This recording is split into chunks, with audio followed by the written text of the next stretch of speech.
दोस्तों नमस्कार।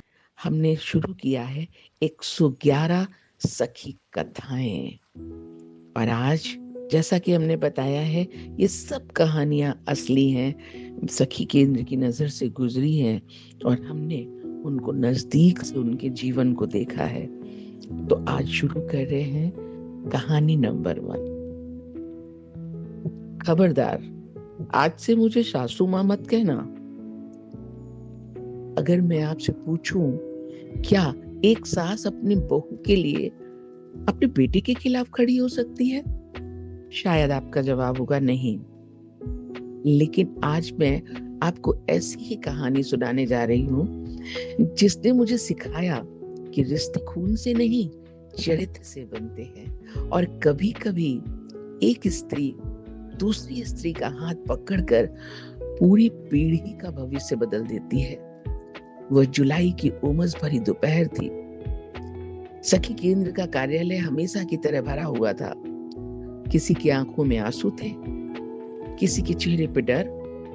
कोई न्याय मांग रहा था, कोई बस इतना चाहता था कि उसकी बात सुन ले। दरवाजा धीरे से खुला। 2 महिलाएं भीतर आईं। पहली लगभग 55 वर्ष की, सादी सूती साड़ी, शायद विधवा थी।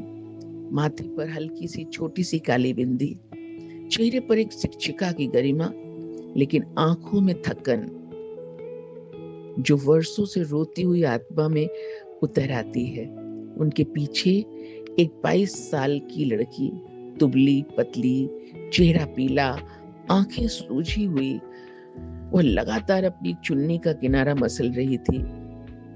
डर की भी अपनी भाषा होती है और उस दिन दिव्या के हाथ उसकी पूरी कहानी कह रहे थे। मैंने उन्हें बैठाया, पानी का ग्लास सामने रखा, लेकिन बड़ी महिला ने ग्लास छुआ भी नहीं। उनकी आंखें भर आईं। उन्होंने धीरे से कहा, बेटी मैं अपने लिए नहीं, अपनी बहू के लिए आई हूं। मैंने पूछा, आपका नाम? उन्होंने कहा, रानी। लोग मुझे रानी बहन जी कहते हैं। मैं सरकारी विद्यालय की में प्राचार्य हूँ। फिर उन्होंने उस लड़की का हाथ अपने हाथ में ले लिया। ये मेरी बहू है, दिव्या। मैंने दिव्या की ओर देखा। उसने एक पल के लिए मेरी आंखों में देखा और तुरंत नजर झुका ली, जैसे उसे बचपन से सिखाया गया हो कि औरत की आंखें नहीं, सिर्फ आंसू दिखाई देने चाहिए। मैंने धीरे से पूछा, दिव्या तुम्हें सबसे ज्यादा किस बात का डर लगता है? कमरे में घड़ी की टिक टिक टिक सुनाई दे रही थी। बहुत देर बाद उसने कांपती आवाज में कहा, मुझे मरने से डर नहीं लगता, मुझे इस बात से डर लगता है कि कहीं मैं जीना ही ना भूल जाऊं। उसके बाद कमरे में किसी ने कुछ नहीं कहा, क्योंकि कुछ वाक्य सुनने के लिए नहीं, महसूस करने के लिए होते हैं। रानी बहन जी ने बोलना शुरू किया, मेरे बेटे ने प्रेम विवाह किया था। उसने जिद की थी कि शादी करेगा तो दिव्या से ही करेगा। हमने खुशी खुशी शादी कर दी, लेकिन शादी के कुछ ही महीनों बाद मेरा बेटा बदल गया है। शराब, गुस्सा, मारपीट, अपमान और हर रात मेरी बहू की चीखें। उन्होंने अपनी साड़ी के आंचल से आंखें पोंछी, फिर बोली, मैंने पूरी जिंदगी हजारों बच्चियों को पढ़ाया, उन्हें अपने पैरों पे खड़ा किया, लेकिन मैं अपने ही बेटे को इंसान नहीं बना सकी। उस क्षण मेरे सामने कोई प्राचार्य नहीं, एक टूटी हुई माँ बैठी थी, जो अपने बेटे के अपराध का बोझ अपने सिर पर उठाए घूम रही थी। मैंने उनसे पूछा, अगर आपको अपनी बहू को नया जीवन देने के लिए एक अवसर मिले, तो क्या आप उसके लिए अपने बेटे के खिलाफ भी खड़ी होंगी? उन्होंने कहा, एक पल सोचे, बिना एक पल सोचे कहा, हाँ, अगर मेरे बेटे ने अन्याय किया है तो मैं उसके साथ नहीं, न्याय के साथ खड़ी होंगी। उसी क्षण मुझे लगा यह महिला साधारण नहीं है। मैंने दिव्या से पूछा, तुमने आखिरी बार अपने बारे में कब सोचा था? वो चुप रही, फिर बोली, शादी के बाद मैं हर सुबह यह सोच कर उठती हूँ कि आज शायद वह नहीं मारेगा, और हर रात मैं ये सोच कर सोती हूँ कि शायद मैं कल सुबह उठूंगी भी या नहीं। उसकी आवाज टूट गई। मैंने उसके सामने एक खाली कॉपी रखी और कहा, इस पे अपना नाम लिखो। उसने कांपते हुए हाथों से लिखा, दिव्या।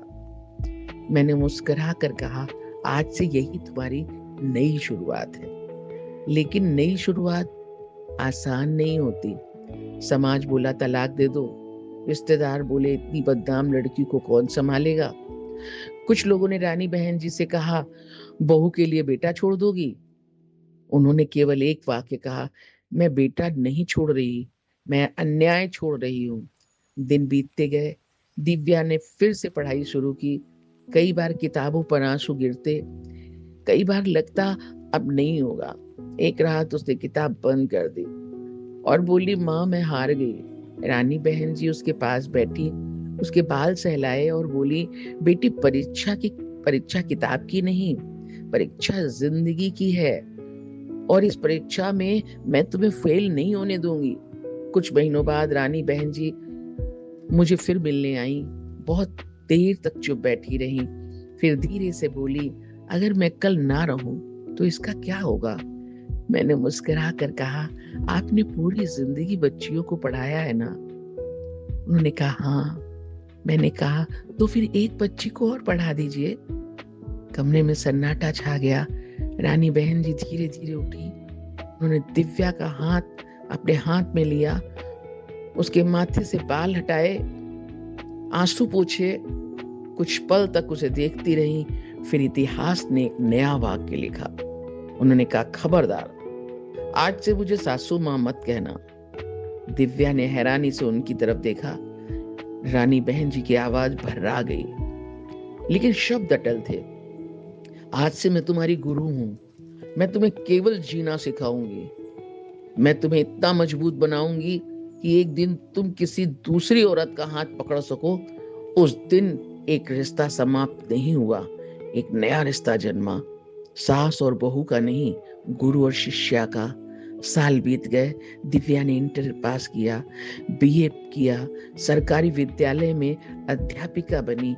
लेकिन उसकी सबसे बड़ी पहचान नौकरी नहीं थी। उसने सखी केंद्र से महिला अधिकारों की ट्रेनिंग ली, कानून सीखा, परामर्श देना सीखा, अन्याय के सामने खड़ा होना सीखा, और फिर वह स्वयं महिला अधिकार रक्षक बन गई। एक दिन सखी केंद्र में फिर एक नई लड़की आई। वही डरी हुई आंखें, वही कांपते हाथ, वही टूटी हुई आवाज। इस बार मैंने कुछ नहीं कहा। दिव्या उठी, उसने उस लड़की का हाथ पकड़ा, उसे बैठाया, मुस्कुराई और बोली, डरना मत, अब तुम अकेली नहीं हो। उस पल मेरी नजर दीवार पर लगी रानी बहन जी की मुस्कुराती तस्वीर पर गई। ऐसा लगा जैसे एक गुरु की शिक्षा अपनी शिष्या के माध्यम से जीवित होती हो। दोस्तों, किसी महिला को बचा लेना सशक्तिकरण नहीं है। सशक्तिकरण तब होता है जब वही महिला किसी दूसरी महिला की ताकत बन जाए। और इसीलिए आज भी जब कोई मुझसे पूछता है सखी केंद्र क्या करता है, तो मैं किसी रिपोर्ट का पन्ना नहीं खोलती। मैं बस रानी बहन जी और दिव्या जैसी कहानियां सुना देती हूँ, क्योंकि आंकड़े बदलाव नहीं बताते, कहानियां बताती हैं। और यह सिर्फ एक कहानी नहीं, एक विरासत है। धन्यवाद।